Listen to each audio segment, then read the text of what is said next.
rescheduled meeting to discuss the situation in our economy, how we can work together across a range of industries, forestry, aerospace, automobiles, and beyond.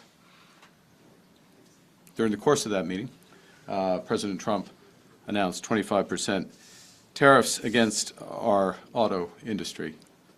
And this is a direct attack, to be clear, a direct attack on the very workers that I stood in front of, uniform workers I stood in front of this morning at the Ambassador Bridge. A bridge that is a symbol and a reality up until now of the tight ties between our two countries, ties of kinship, ties of commerce, ties that are in the process of being broken.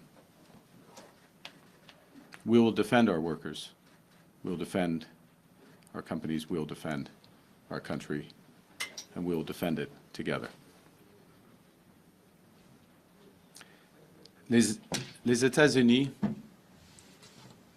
sont divisés. Et ça les affaiblit. Mais nous sommes plus forts quand nous sommes unis. Et nous sommes unis ici au Canada. Les syndicats, le gouvernement, les sociétés, les travailleurs. You know, this will hurt us, but through this period, by being together, we will emerge stronger.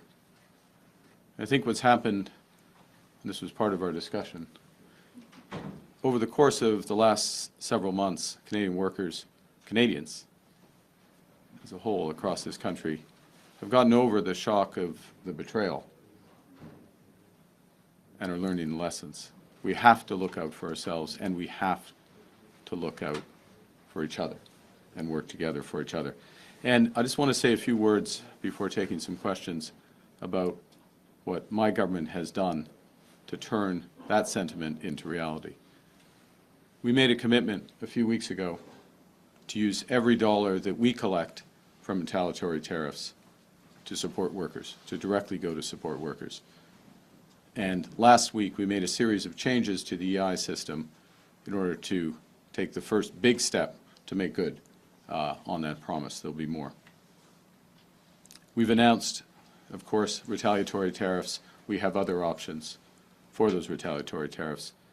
I have asked for a meeting, I will convene rather, a meeting of the Canada-US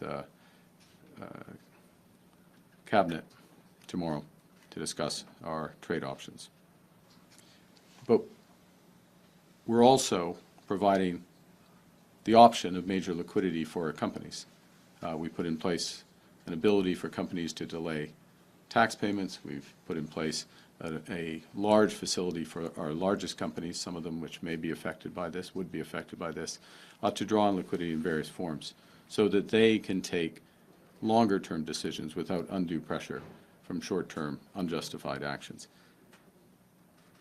It's also why we focused, in part in anticipation of what might happen, on today's announcement that I made in front of that Ambassador Bridge for the $2 billion Strategic Response Fund.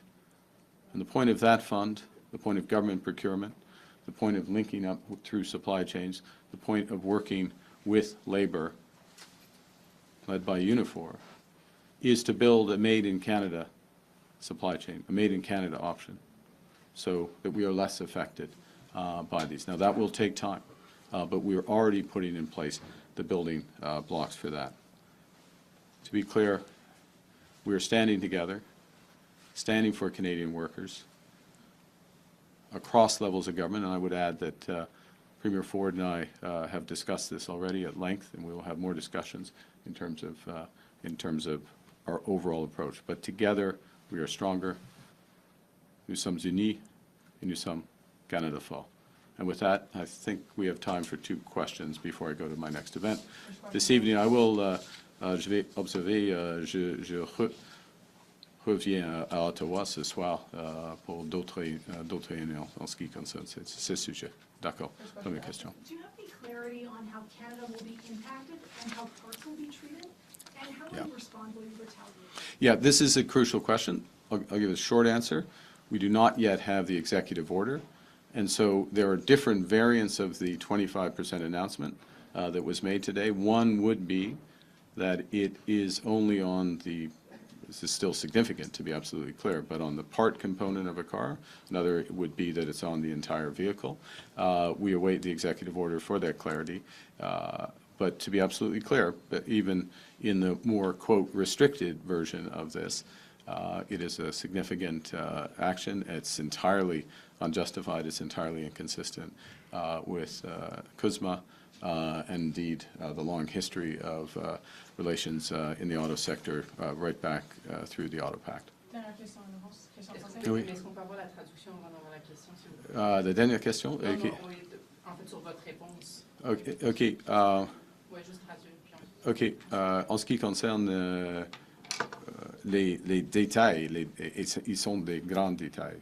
C'est de grandes questions. C'est le tarif, le nouveau tarif américain, c'est 25% sur l'automobile en total ou les pièces, les components. Même dans la situation, même dans la deuxième situation, c'est sérieux pour notre industrie. Et on verra, on attend l'ordre exécutif du président.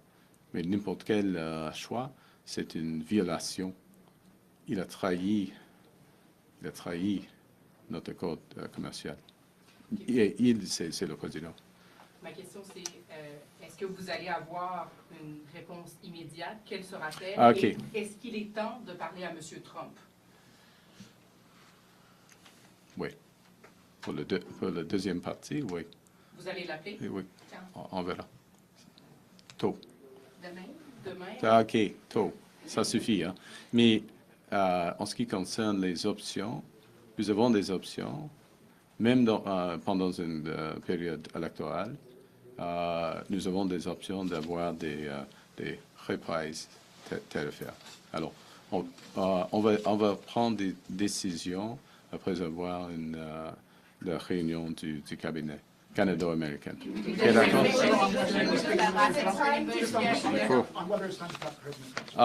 Yeah, I think it would be appropriate that the President and I speak, given the action that he's taken. I'm sure that it will happen soon. I'm not going to give you a precise timing on that. In terms of options, which was the second part of Ms. Martin's question, even during a caretaker period of government, we have anticipated this possibility. We have put in place the mechanisms so that if it is appropriate for retaliatory tariffs, and there's many considerations to be taken in those regards, and I want to have the meeting of our cabinet, Canada-U.S. cabinet, other considerations. We need to see the details of the executive order, but we will take the steps that are in the interests of Canadian workers, of Canada. We are going to stand up for Canada. We're going to be united, and we will fight in a unified way. And I would say, if I may, and I will, Lana and Ms. Payne can speak for herself, obviously, the discussions that we've had, the discussions I've had with Premier Ford, we're entirely aligned in terms of the seriousness with which we're taking this and the seriousness of our response. Thank you very much. Merci.